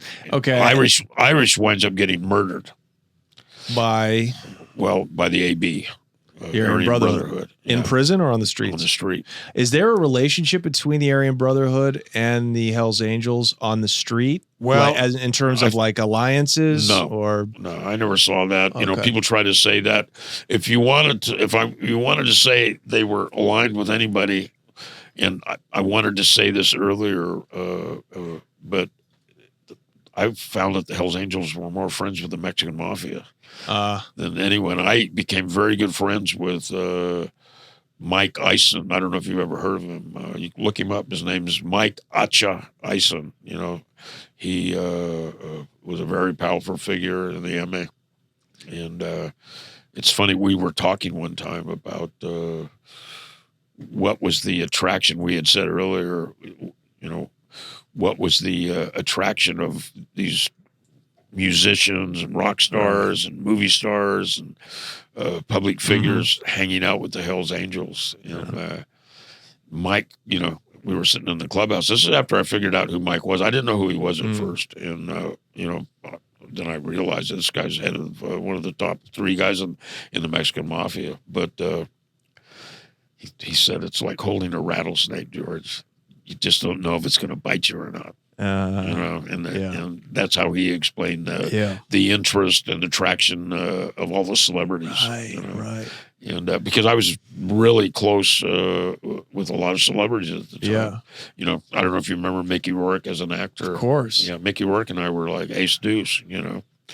And so you were like a celebrity in your own right, in the underworld culture. Perhaps, yeah. I mean, it sounds better when you say it. Yeah. No, you're a humble guy. I like that. But you know, I became friends when I was in 1986 when I got arrested on that ordering somebody's murder. That's where I met all the wise guys. You know, I'm down there with Michael Franchise, Rosario, Gambino. Wow. All on Terminal Island. Yeah, we're all on Terminal Island. And, you know, Rosario's cooking every Saturday for us, and we're having these big spaghetti feasts.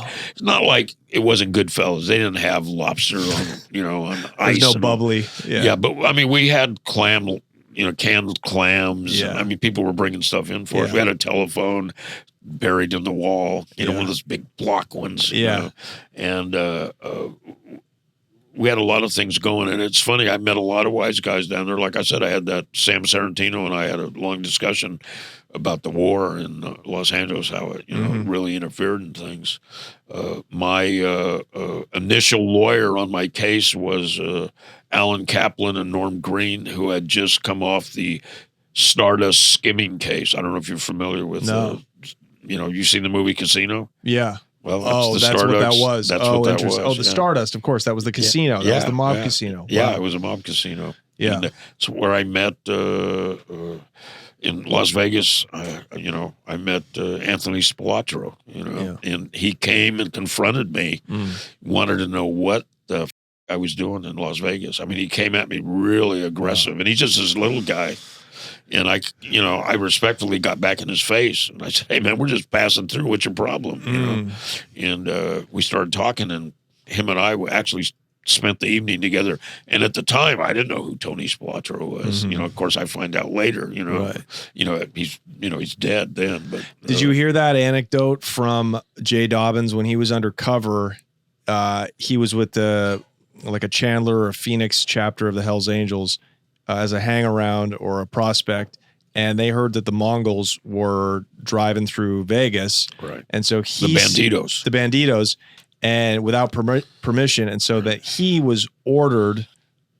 says he was ordered to go shoot at them on sight when they drove through Vegas. Right.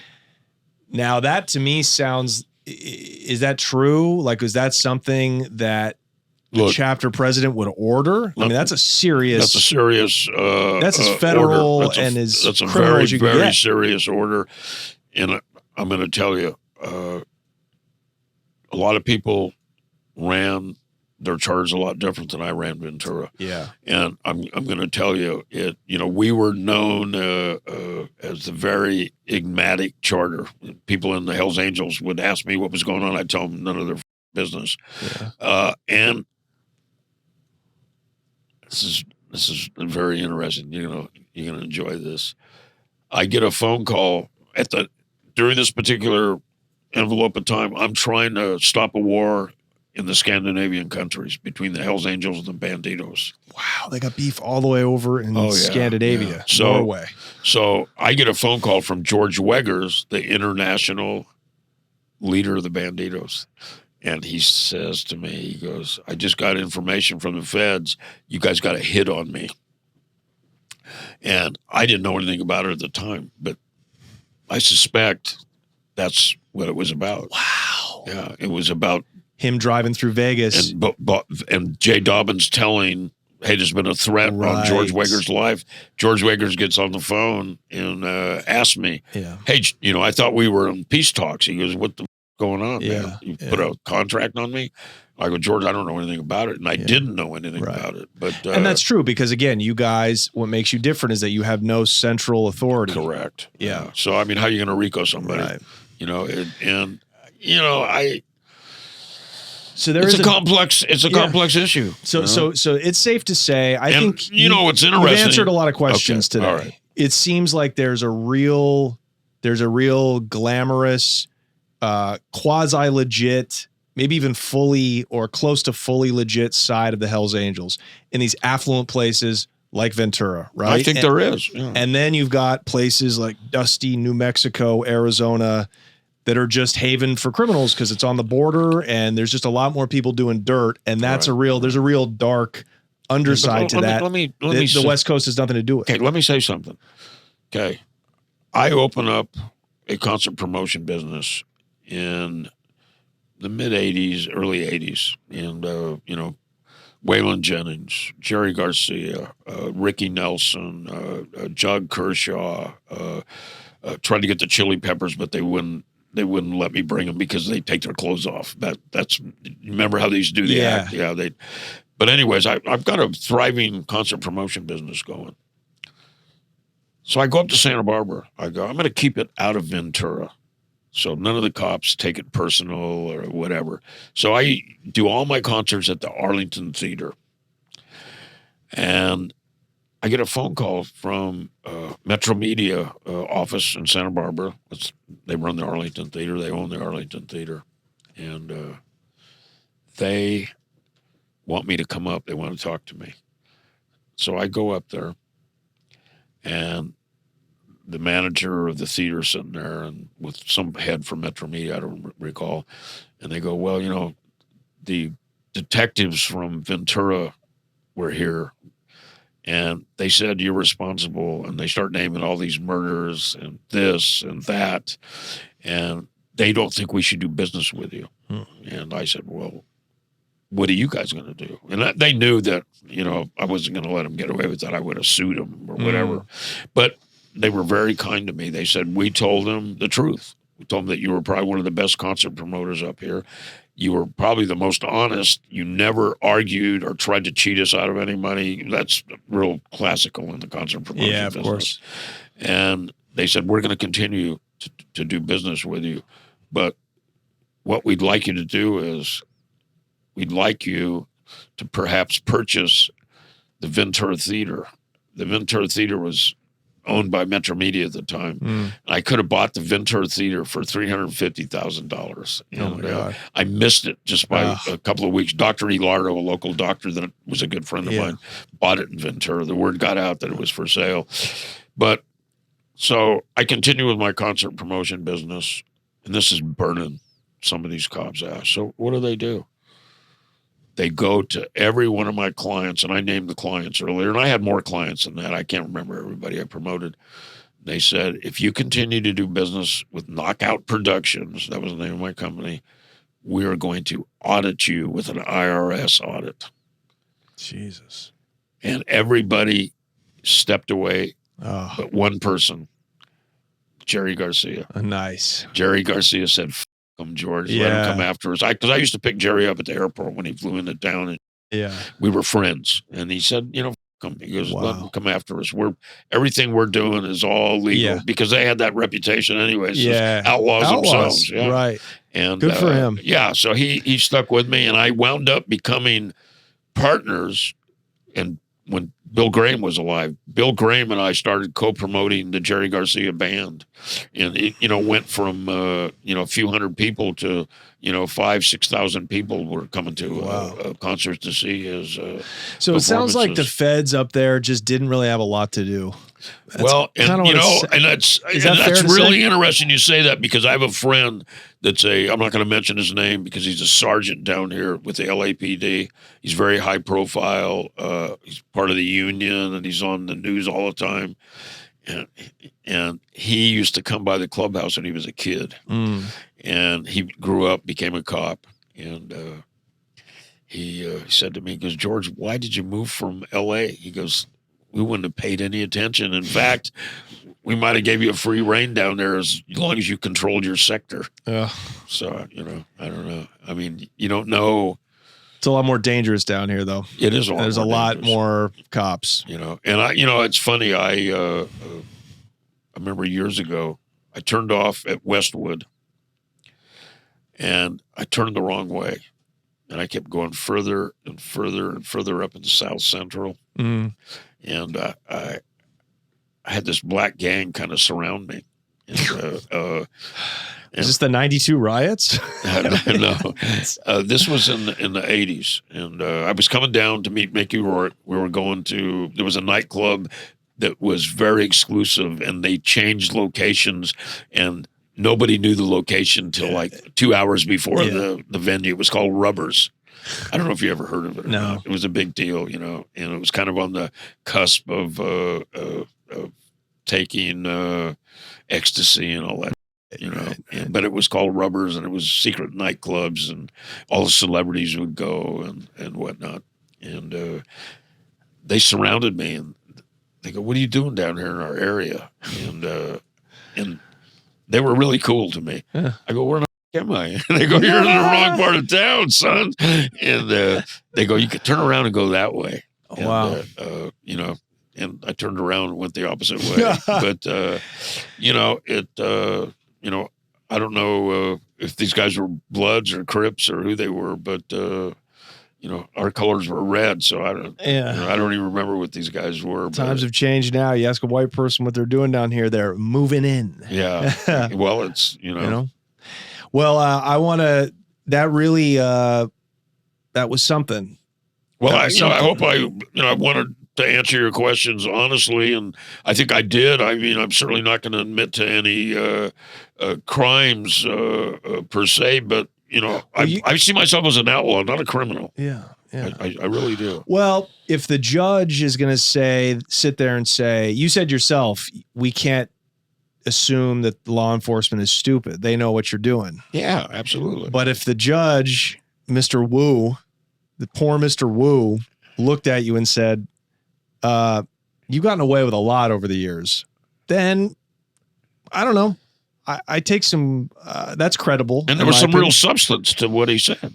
And I respected him for what he said. And I thought it was really ballsy for him to say that in an open courtroom. Well, clearly he thinks that you were a criminal, that you did get away with a lot of criminal activity. I think probably you did.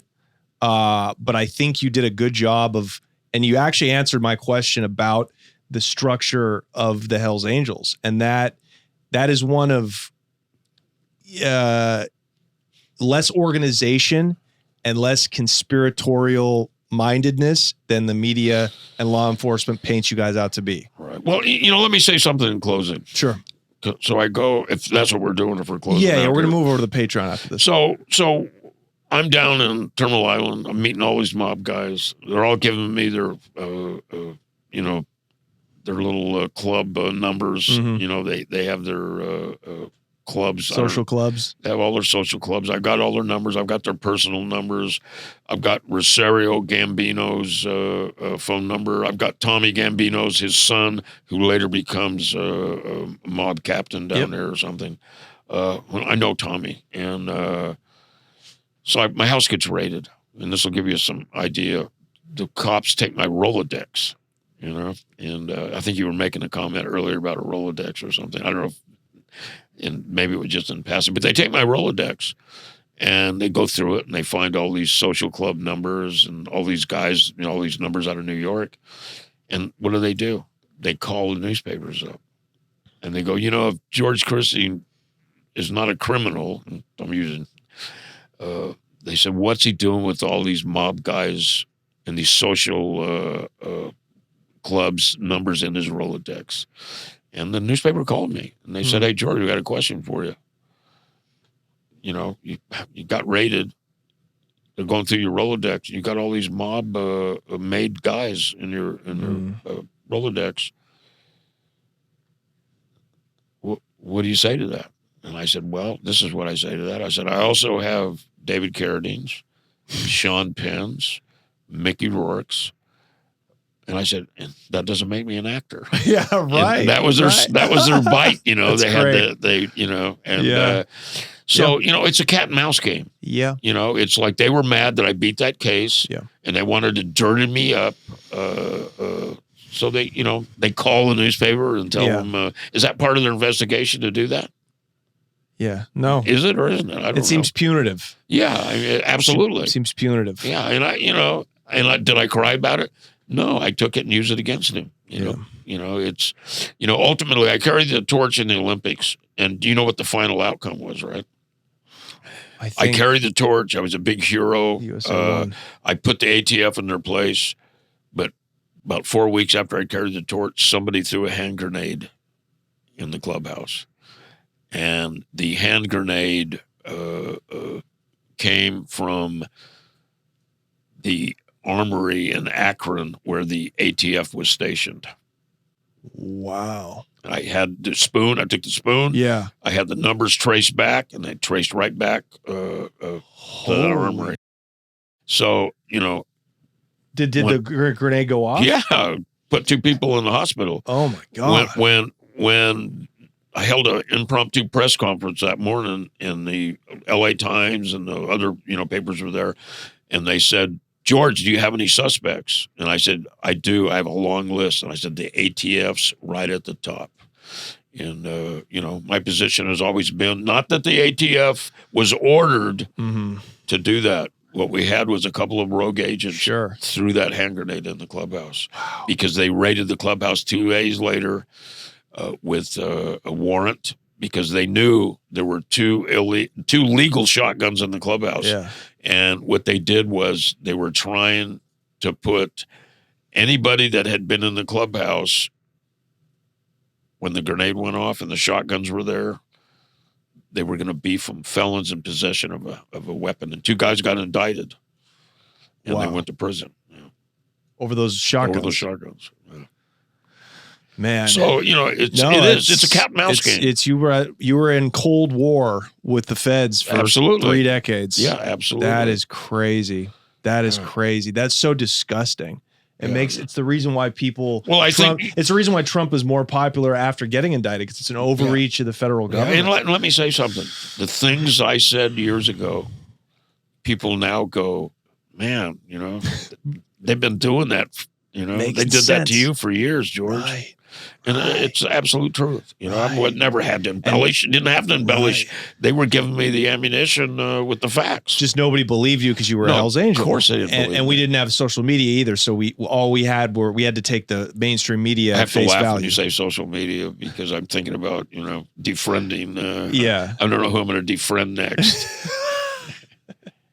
Yeah, it's certainly, you got to take the good with the bad in our new society. Well, that is fascinating. Where can I get your books? Well, I've got a website, georgechristie.com, Amazon.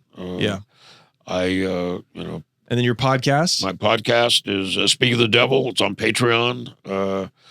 It's, monthly subscription, not much, $4.99. Yep. There's over 50 episodes up now. 35 of those episodes are very, very professionally done. The rest of them are kind of guerrilla type stuff. Beverly and I are cutting things up, answering questions people send to me. Beverly, they got to get a hold of your wife. They got to get a hold of my wife. Man, she is an old lady. Yeah. Ride or die, right? Is that a term, an official term? Old lady? Yeah, she's my old lady. Okay.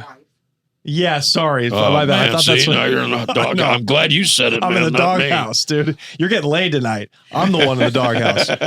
Yeah, you ain't getting no action, are you? They can do that. I've got also The Last American Outlaw is a documentary about my trial in 2011. Oh, I'm going to go watch that. It's up on the Patreon channel. It's, you subscribe, you get to watch it. Yeah. Outlaw Chronicles is another show I did on the History Channel. I mean, there's stuff out there I've been doing. I laugh. Some people say, well, you're an overnight sensation. No, I've been doing this. I started doing media stuff in the Hells Angels in 1980. Right. It's been a long haul. Yeah, yeah. And I've got the wrinkles to prove it. Yeah, yeah. I'll get there someday. I'll get there someday. Wear them proudly. Yeah, for sure. I did a picture in the paper after I beat my case in 2002, and it was a really unflattering picture. Heavy wrinkles in my face, and this is when you could write in to the paper, and I remember that. Yeah, and you could make comments, and somebody wrote, "You ought to take some of that goddamn illegal drug money and get yourself a facelift." And I laugh because I answer my hate mail, but it has to have some substance. It's got to be good. Yeah, it's got to be good. I just don't answer anything. Those are those are the earliest comments. Yeah, that's what a YouTube comment is now. That was what that was back in the day. It was writing into the paper. Yeah, saying you stink. And are you wrinkled? So on YouTube, can they just kick you off of there? I'm about ready to get on YouTube, but I have concerns about it. No, they can't just kick you off there. You know what? We'll talk about this off mic. We'll talk about business off mic. georgechristie.com. Go get those books. And I had a blast, man. Thank you. Fun. This was an honor. I like the harder the questions, the better, man. Good. I like it. I try to hold people to task. Well, I see that. I'm glad you're not a prosecutor. Exactly. No, I'm no rat. All right. Thank you so much, guys. Patreon.com/The Connect Show for more George Christie. We will see you later. Thank you.